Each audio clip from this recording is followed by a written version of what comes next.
તો નમસ્કાર મિત્રો, હું છું હિતેશ ગઢવી અને તમે જોઈ રહ્યા છો એજ્યુ ગઢવી યુટ્યુબ ચેનલ. તમને બધાને ખબર છે કે હું ફિઝિક્સ ફેકલ્ટી છું, એટલે મારાથી બાયોલોજીના સોલ્યુશન્સ ના મુકાય. હા, પણ પેપર તો મુકાય ને.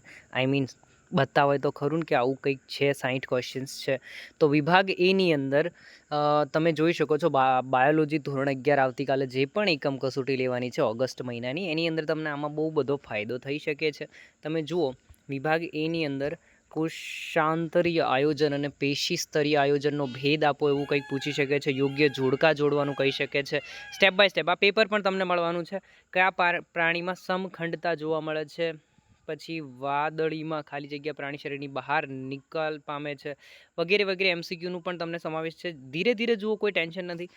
વસ્તુ એ છે કે આ જે પેપર છે એ તમને લોકોને મળી શકે છે. જે ગ્રુપ છે આપણું બાલાજી ગ્રુપ ઓફ સાયન્સ 11થના સ્ટુડન્ટ માટે, તો 11થની જેટલી પણ પબ્લિક છે ગુજરાતની ટોપર, એ બધી જે ગ્રુપની અંદર અવેલેબલ હશે.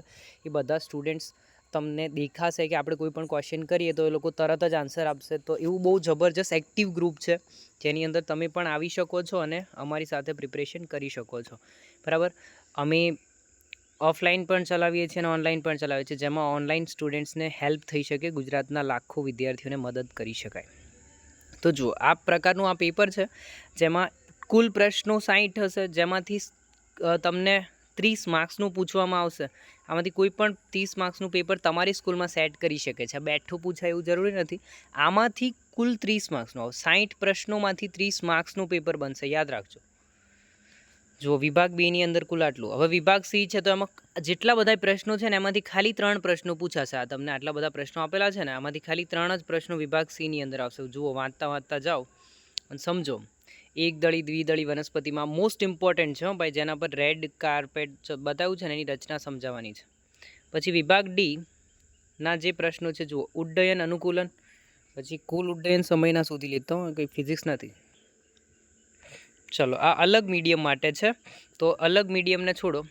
इंग्लिश मीडियम ना जिला पण स्टूडेंट જોઈ રહ્યા છે એ લોકોને પણ अवेलेबल કરી દઈશ बेटा. हिंदी मीडियम वालों के लिए भी अवेलेबल हो जाएगा. प्लीज़ एक बार ग्रुप में ज्वाइन हो जाओ बच्चों. 11th वालों, તમારા જેટલા પણ ફ્રેન્ડ્સ છે એ લોકોને પણ જોઈન કરજો, હા ને, જેથી કરીને એ લોકોને કંઈ ના ખબર પડતી હોય, ના આવડતું હોય. કેમ કે 11th સાયન્સ આપણા માટે બહુ કિંમતી છે, 12th સાયન્સ કરતાં પણ વધારે કિંમતી. કેમ કે અહીંયા કોન્સેપ્ટ કાચો રહી ગયો તો પછી એને સોય અને દોરાથી સીવવાથી કોઈ ફાયદો નહીં થાય. એટલા માટે આપણને અહીંયાથી જ સમજવું પડશે. એટલે ફિઝિક્સમાં બી તમારા જેટલા પણ ડાઉટ હોય એનો એક નાનકડો ફોટો પાડીને મને પર્સનલી સેન્ડ કરજો. હું તમને કોન્સેપ્ટ સમજાવીશ કે કેમ આવું થયું. બરાબર. Thank you so much for watching this video.